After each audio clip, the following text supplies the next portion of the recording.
Today is Thursday, May 23rd, and this is William Michael of the Classical Liberal Arts Academy. I'm a convert, an adult convert, to the Catholic faith. And though I was baptized Catholic, and though I received First Communion as a Catholic, as an 8-year-old kid, I wasn't raised in the Catholic Church, and my family stopped going to Mass when I was like 11 or 12 years old, so I don't consider myself to have been a Catholic. When I was 17 years old, I had something of a religious conversion experience, and I became a Christian as a teenager, as a young adult. And as a freshman in college, I devoted myself to the study of sacred scripture. And for me, sacred scripture was all that there was. It was all that mattered. And there was a reason for that. It was because I knew that the scriptures were inspired by God. I knew they were infallible. I knew they were reliable. I believed in the scriptures. I trusted the scriptures.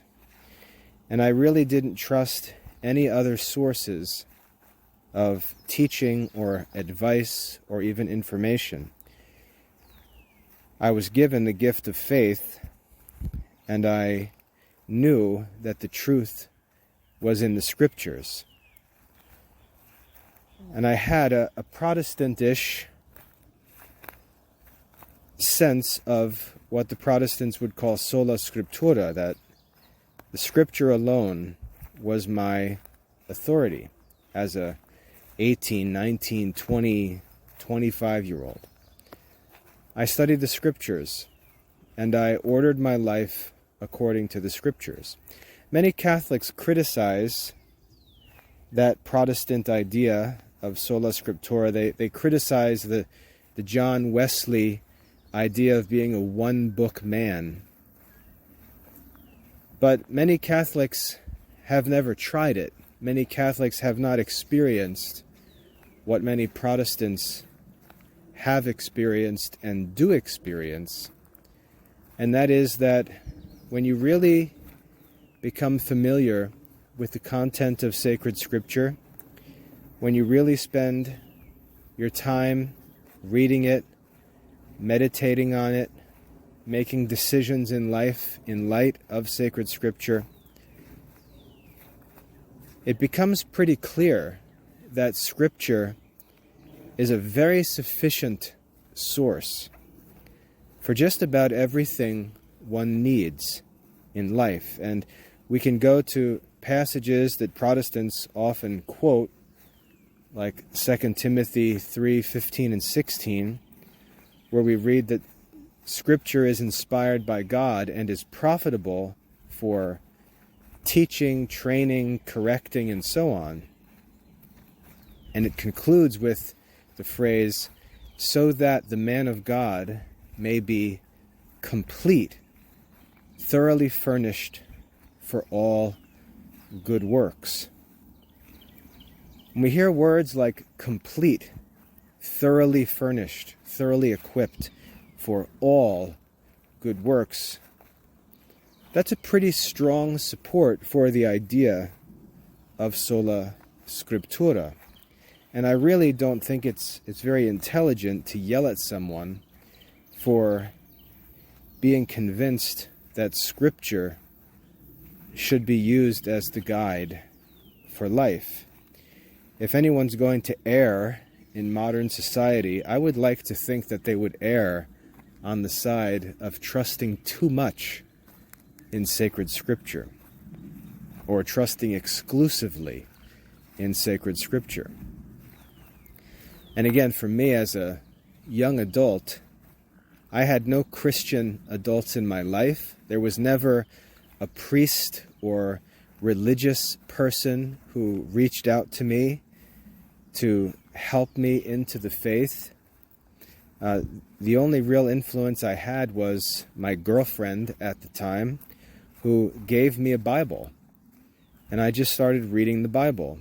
And I came to Christian faith as an adult by scripture reading. So I have a hard time when Catholics criticize Protestants for their devotion to sacred scripture, even if it may be an exclusive devotion. And again, as one who did devote himself exclusively to sacred scripture through young adulthood, it did pretty well for me.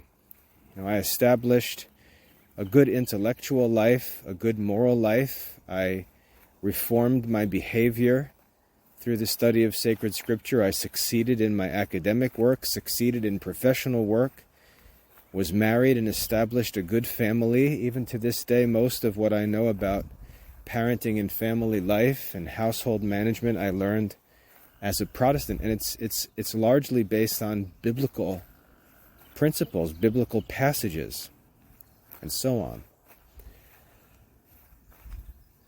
But when I came to the Catholic faith, it was really as a more mature Christian, a maturing Christian, who was moving from what I would consider rudimentary religious and moral questions into more complicated practical questions. That's when I started to feel the shortcomings, not of sacred scripture, but of Protestantism. I started to feel that as I ascended intellectually, academically, as I got into the real work of marriage and family life, as I got into professional dilemmas and questions, I felt that the Protestant community started to run out of gas, as it were, started to run out of answers. And to be frank, I felt that the leaders in Protestant circles, when put to the test, weren't as prudent or experienced as they pretended to be. That my experience, my learning was moving beyond that of the leaders in the Protestant churches. And as I looked for more, there were two places that I saw opportunities. One was in the Anglican Church, because the Anglican Church has a very strong academic history. And I actually moved from Reformed Protestant religion to Anglicanism for that reason, because I was hoping that I would find help, really find answers to deeper questions that I had from Anglican sources, and I did. I can testify that I did receive help. I learned to pray daily. I learned to worship God liturgically as an Anglican. I even was on the doorstep of Episcopalian seminary when I finally moved to Catholicism. And Anglicanism, I have to confess, was very helpful at that time in my life. Very helpful, and I'm very thankful to one Anglican pastor in particular who really helped Dania and I as we were starting a young family with lots of opportunities and lots of challenges.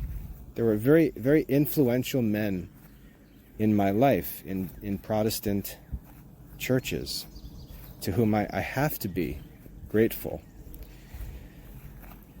But as my questions continued and I sought greater wisdom, greater prudence, greater experience, I found myself continually running into Catholic sources.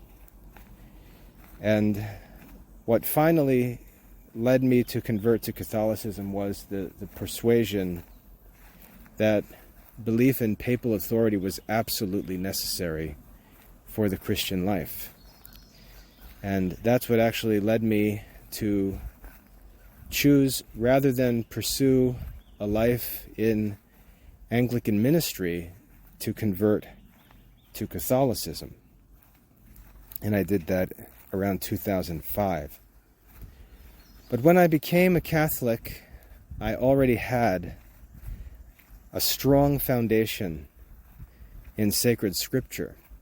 I knew the scriptures before I became a Catholic. I was familiar with much of church history before I became a Catholic. I was familiar with the doctors and fathers of the church before I became a Catholic. As I mentioned before, I was familiar with liturgical worship and liturgical prayer before I became a Catholic. And so when I came into the Catholic Church, I think I was a pretty unique convert in that I already had a very strong foundation in Christian life, in the disciplines of the Christian life, a strong prayer life, knowledge of the scriptures, knowledge of traditional church teaching, and so on. I really came into the Catholic Church seeking the completion of my Christian life. When I say things like I already had a disciplined prayer life, many Catholics don't know this, but in the Anglican Church, they worship God liturgically following what's called the Book of Common Prayer, which provides basically their liturgy. Very, very simple. Very simple. It's a single book, really. The Book of Common Prayer. It makes religion very simple, and because it's simple, it makes it very easy to enjoy. You can really sink your roots into regular liturgical activities, and it includes morning and evening prayer. Very simple, and not only is it very simple, but because it's been in practice since, the 1500s, there are centuries of resources that relate to it. Beautiful music and so on. Devotional books, on and on.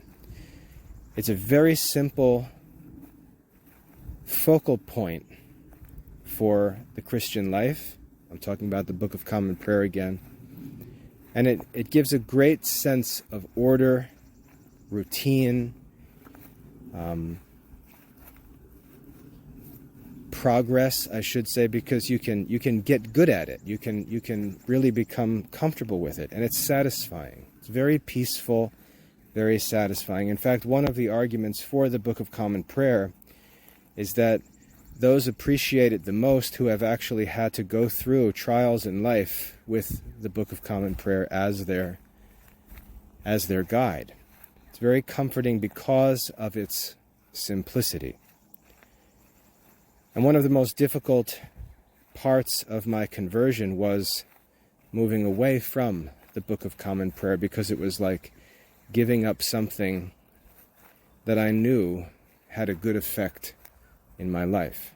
And of course, all these things I'm saying about Protestantism are subjective. They're based on my experience. I'm not making these statements objectively in comparison with Catholicism. I'm making them subjectively based on where I was in my life and where I was in the process of my continued conversion as a Christian. Beyond the Book of Common Prayer, I also learned about what's called the Anglican Breviary, which is like the Divine Office, but an Anglican version of the Divine Office. So I was already familiar with the canonical hours of prayer, morning and evening prayer, Compline, Matins, and so on, before I became a Catholic. So as I said, I was a very unique Catholic convert in that I already knew so much of Catholic devotional and spiritual life before I converted.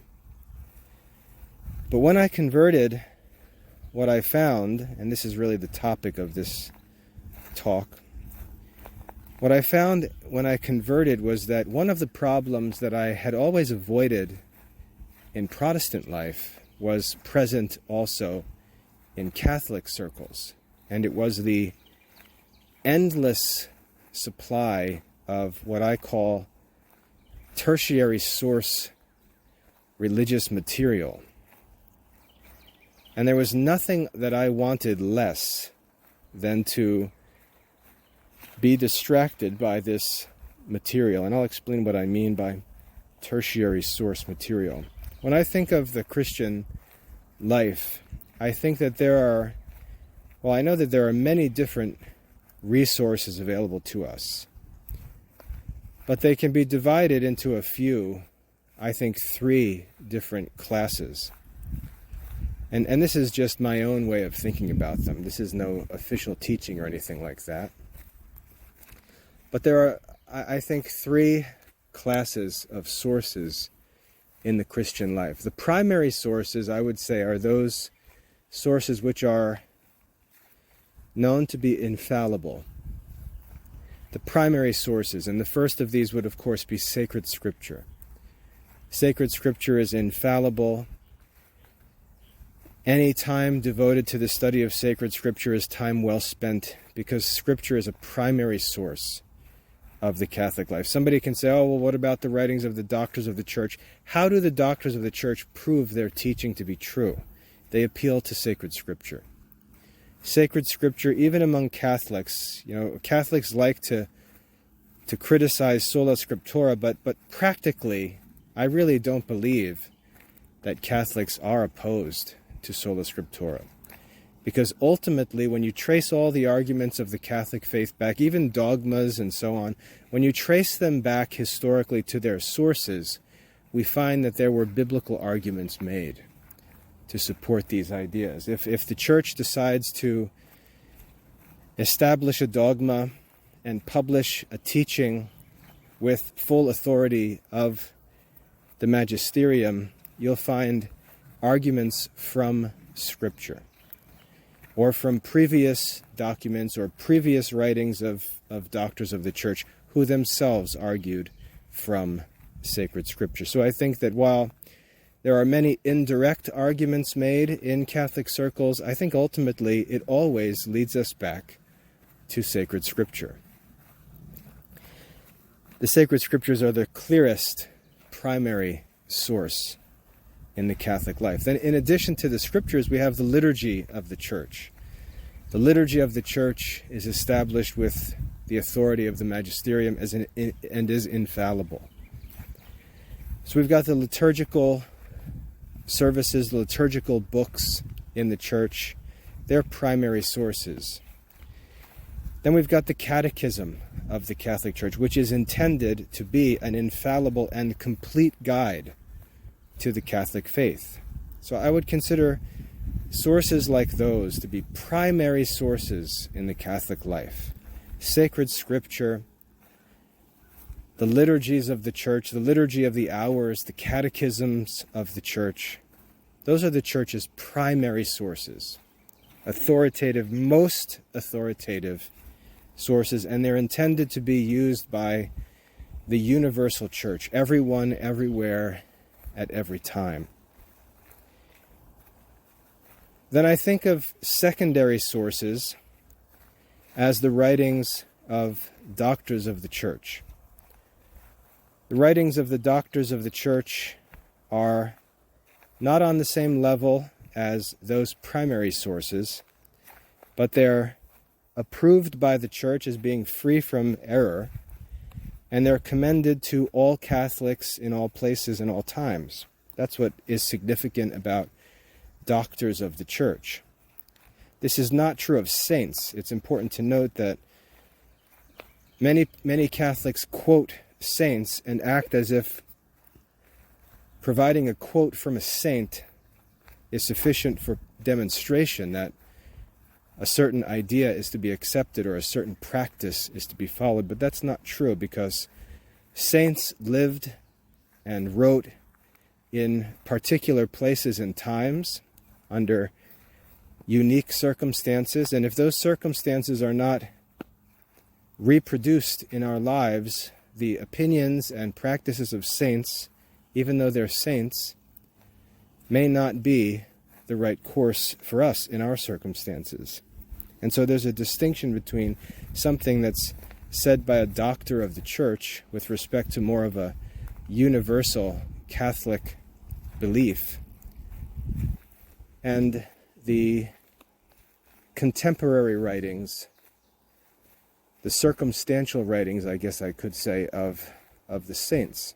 So we've got to be careful making those distinctions. But for secondary sources, I like to think of the writings of the doctors of the church as secondary sources. They're not directly authoritative like the sacred scriptures or the liturgies of the church or the catechism. But they're approved by the church and commended to all Christians in all places at all times as being free from error and therefore worthy of our investment, worthy of study, worthy of meditation, consultation, and so on. The writings of the doctors of the church. We think of men like St. Augustine, St. Jerome, St. Ambrose, St. John Chrysostom, St. Teresa of Avila, on and on, the doctors of the church.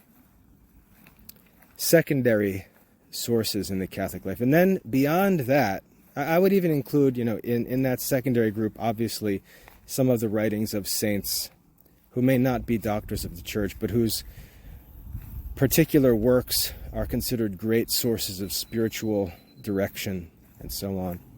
And again, that's a subjective classification. But I think people understand the difference between, a timeless, classic spiritual work by a saint and some of the more casual letters and things like that written by saints. Then we come to the third class of sources in the Catholic life, tertiary sources. I consider everything else. All other Catholic books, Catholic videos, whatever, these talks of mine, it's all tertiary content. Tertiary content. Scott Hahn books, for example. Podcasts that are currently available. Any of the books and resources written by and published by modern publishers and authors outside of the doctors of the church, outside of the actual magisterium of the church, outside of sacred scripture, all of the stuff outside is tertiary. It's not infallible. It is not necessarily approved by the church, even though there are mechanisms in place by the church to recognize approved preachers or approved teachers in the church. Obviously, we see people with theological degrees, for example, that are conferred by Catholic institutions that bear some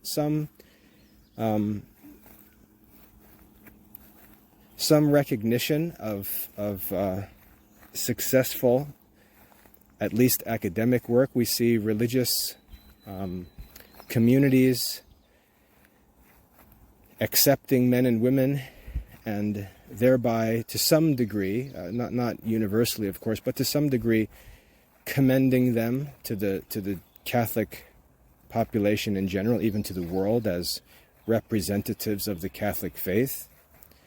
For example, being a Dominican and a member of the Order of Preachers, Dominicans are recognized as approved preachers, men and women sent to preach the Christian faith to the world. So there are some signs of recognition, but they're not the kind of signs that we find in sacred scripture or the catechism or the liturgies or the writings of the doctors of the church. And this body of tertiary sources is just incredibly rich with, I shouldn't say rich, I should just say abundant, because there is just so much stuff constantly being produced, so much stuff collected from 2,000 years of church history that one can stand at the edge of this body of tertiary source material and just have an anxiety attack because there's so much content. And personally, since my conversion, and even during my conversion, I was never interested. I have never been interested in this tertiary source material. For me, I want to study the scriptures. I want to study the church's liturgy. I want to pray the liturgy of the hours. I want my readings to come from the liturgy of the hours. I want to master the primary sources of the Catholic faith. And if I have time outside of that, and really, to be honest, there's not much time left when one devotes himself to the primary sources. If you were just to pray the liturgy of the hours every day and read the scriptures every day and participate in the sacraments as frequently as possible, perhaps every day, and then do your regular daily work, you likely wouldn't have much time left for any other Catholic study. And so often I think that the danger of these tertiary sources, which are constantly produced and marketed and may be tempting, is that they often replace superior sources of Catholic study and devotion. They're like a junk food, if you will. And yeah, that includes my own talks. If you were to say, hey, you know what, Mr. Michael, I'm not going to listen to your talks anymore. I'm going to use this time instead to listen to the writings of doctors of the church, I would say, well, it looks like you've been paying attention. That's good. Hopefully these talks are helpful just in the sense that you may be able to listen to them while you're doing other things or while you're driving or something like that. But, I would have you look into the availability of audiobooks and things like that where you can listen to the sacred scriptures and just immerse yourself in listening to scripture, becoming familiar with all of sacred scripture, listening to the writings of the doctors of the church, listening to audiobooks, reading the catechism and things like that. The more you immerse yourself in the primary sources of the Catholic life, the more stable your Catholic life will be. And really, if we commend ourselves in good conscience to God, on what grounds can we commend ourselves to God that would be more stable and more sure than those primary sources? And I know that's been the rule for my life. If I'm going to err, like I said, it's because I'm going to go against the current and cling to what I know is in the scriptures, or what I know is in the catechism, or what I know is in the liturgy of the church or the liturgy of the hours, and so on. You can call me a jerk, but I really don't think in most cases that what I say or practice is going to be proven to contradict the most authoritative sources of Catholic faith and morals. And that's sort of the confidence of my life that I seek to maintain. People will always ask me things. Have you read this or that? Or have you read this saint? Or do you know that? And what I say is, look, I study the sacred scriptures. I pray the liturgy of the hours. I participate in the liturgical life of the church. I study the catechism of the Catholic Church. And if I read anything outside of that, it's usually restricted to the writings of doctors of the church, St. Augustine, St. Thomas, St. John Chrysostom. And by the time I'm done with that, there's no more time.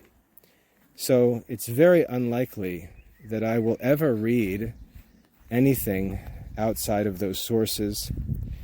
And if I do have time, I want to spend it on those sources. Even in the Classical Liberal Arts Academy, we really try to focus our students' attention on sacred scripture, on the catechism, on the Summa Theologica.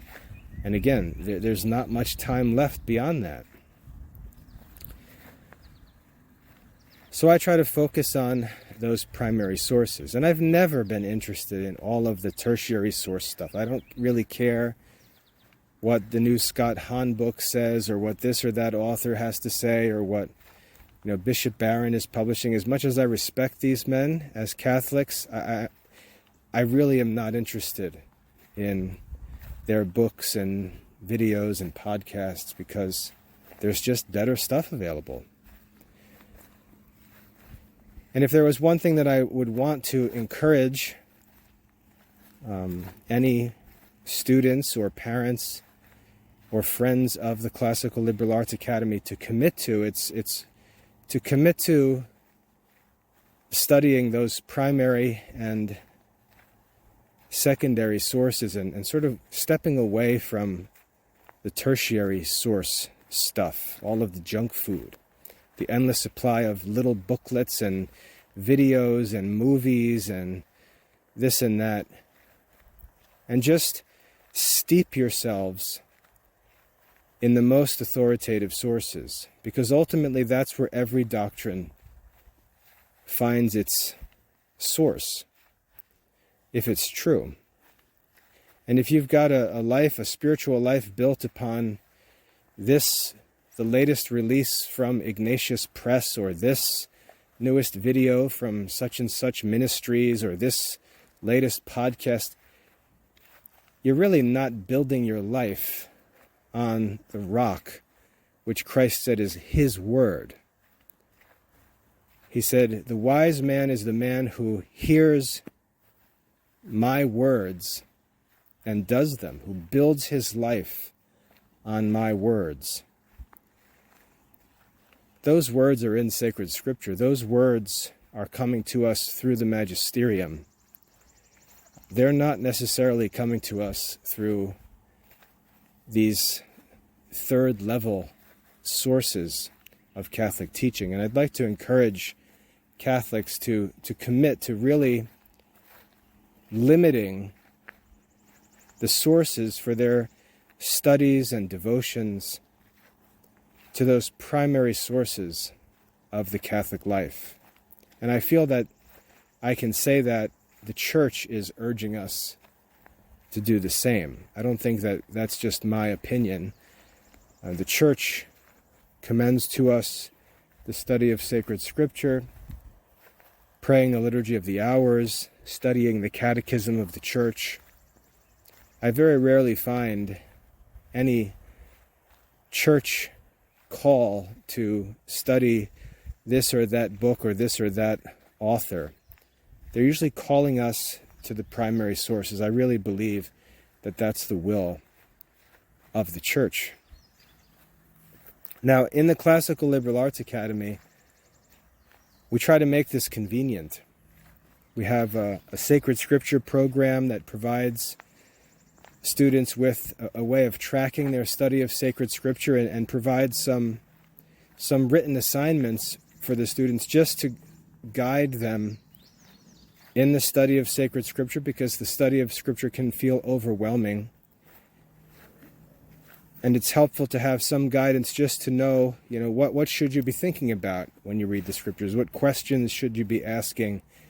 What should you be focused on? How can you measure your progress in the study of scripture? Our sacred scripture course provides some simple assignments that students of any age can use to help work through the scriptures one chapter at a time, at their own pace, one chapter at a time, thinking about the content of the scripture, thinking about themes that can be traced through sacred scripture, thinking about applications of what they read in sacred scripture, and so on.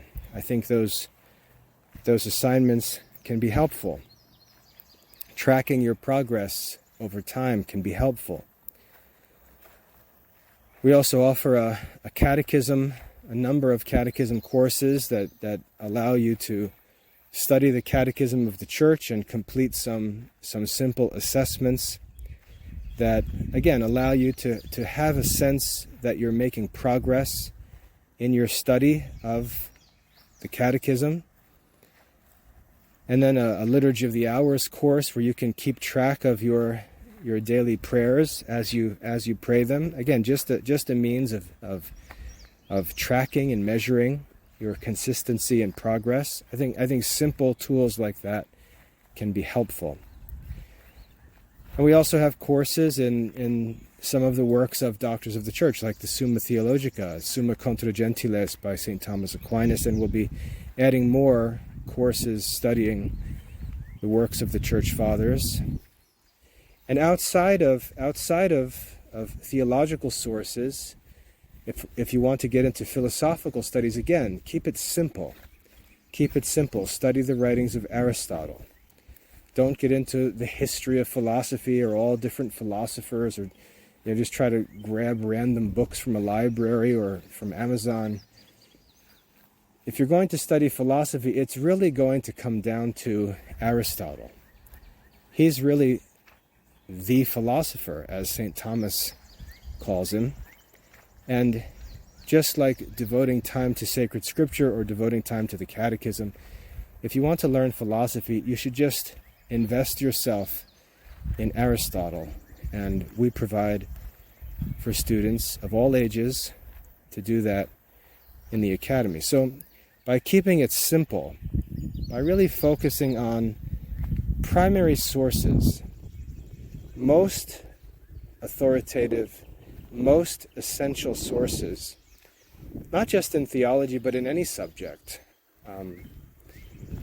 we can make real, stable progress over time. And that's what I encourage Catholics to do, to get out of the commercial Catholic culture, to put away the catalogs, to tune out from the endless barrage of programs and events and publications and resources, and just soak yourself in the most authoritative, most essential sources of Catholic faith and devotion, of philosophy, even outside of that of the liberal arts, the 7 liberal arts. And that really is the spirit of what we do in the Classical Liberal Arts Academy.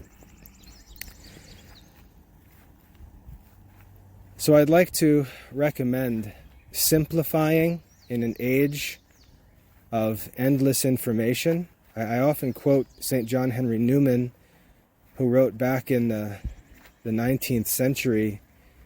He said, in an age like this where books abound, and just imagine, he thought it was bad that there was an abundance of books. He had no idea what was coming, what we have to face. He said, in an age like this, where books abound, many think that, or many mistake, the love of reading for real study. The love of reading, the love of information, the constant gobbling up of media and content is not real study.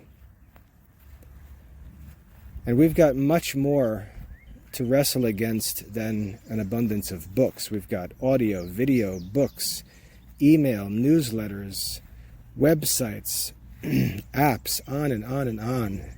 It never stops, and really, it's not helpful. We may be learning a lot of information, but it's like moving left and right all the time. We're really not moving upwards.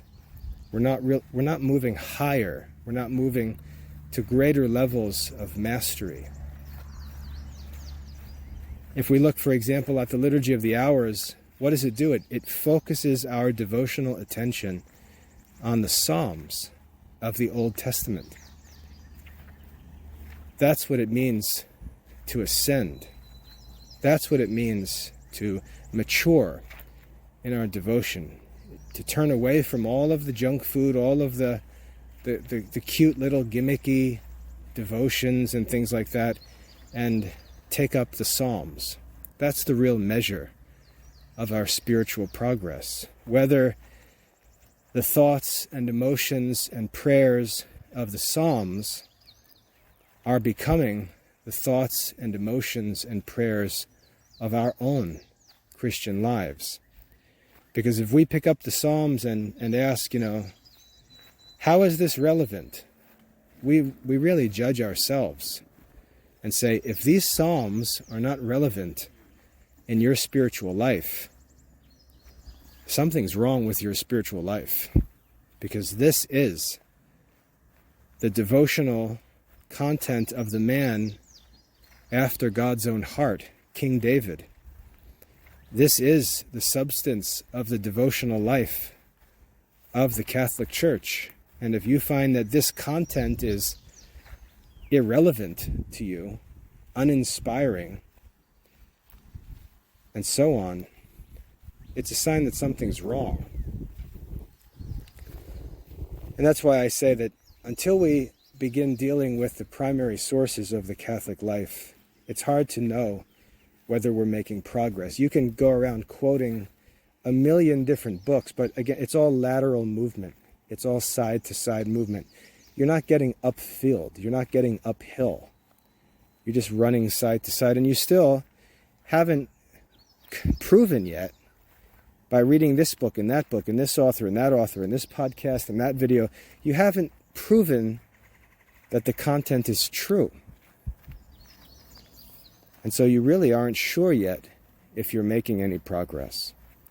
Whereas when you're studying the primary sources, the most authoritative sources, and you're becoming familiar with their content, and you're beginning to bring your life and thought into conformity with that content,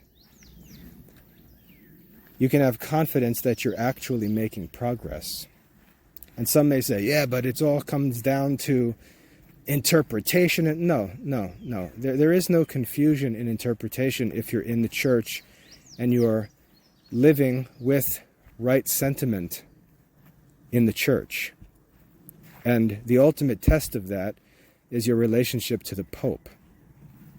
If you're the kind of person who is in the habit of speaking against the Pope, speaking against the bishops, finding yourself at odds with the Pope and bishop, yeah, you've got a problem with interpretation. But if you begin with unity, and if you are sure that you're aligned with the Pope and bishops, practicing the faith in the Catholic Church, you're really not going to have much trouble with questions of interpretation. Because you're already standing in the right point of reference, as it were, and you're going to look at the scriptures from a right perspective. It's also why getting into commentaries and things like that and having others explain things to you isn't a good idea when you're already in the place where you're supposed to be. You're already standing where you're supposed to be. And you should interpret the scriptures from that proper vantage point, which is within an obedient life, in union with the Pope and bishops, within the Catholic Church. So this talk about interpretation is really only a problem for those who are not where they should be. So anyway, I want to encourage Catholics to come away from all of the distractions, come away from all of the man-made chaos, much of which is created for the sake of book sales and media sales. Come away from that and devote yourself to the primary sources. Invest some money in a quality Catholic Bible that you can keep for the rest of your life and study. Invest in the 4-volume set of the books of the Liturgy of the Hours. I will make one note. There's supposed to be a revision of the Liturgy of the Hours coming out soon, so you might want to hold off on that, but at least devote yourself to the Liturgy of the Hours. Get yourself a copy of the Catechism of the Catholic Church. Read it regularly. Use it as a reference book. Consult it anytime you have a question, anytime there's an issue, a dilemma, a topic, an issue in the headlines, whatever's going on. Use the Catechism as the reference book for your life, for your spiritual and intellectual life. Invest in those primary source materials. And if you have time to spare and you'd like to study more, rather than pick up some cheap paperback or watch some podcast or YouTube video, take some time to read a sermon or one of the treatises of the doctors of the church. You'll be surprised if you don't read them already. You'll be surprised at how relevant and accessible they are. You don't need to be a genius to read the writings of the doctors of the church. So I'd like to share that as my encouragement for the sake of my own conscience, to know that I am recommending that people do what I think is right. And I think that you'll see that as you invest yourself in those primary sources, you'll find your confidence as a Catholic increasing, and you'll have a sense that you're making progress, and you're able to compare your progress to that which is taught and measured by the most authoritative sources of both sacred and profane knowledge. So I hope that that's helpful. If you need help with this, if you're a Catholic and this way of thinking is unfamiliar to you, and you're just not sure where to begin or how to begin, I'd be happy to help you. I'd be happy to make some recommendations. Just send me an email. My personal email address, this is a direct email, so it's private. My direct email address is WCM, just my initials, WCM at classicalliberalarts.com. I'd be happy to give you some suggestions, but it's really quite simple. So anyway, I hope that's helpful. God bless you all. And thanks for listening.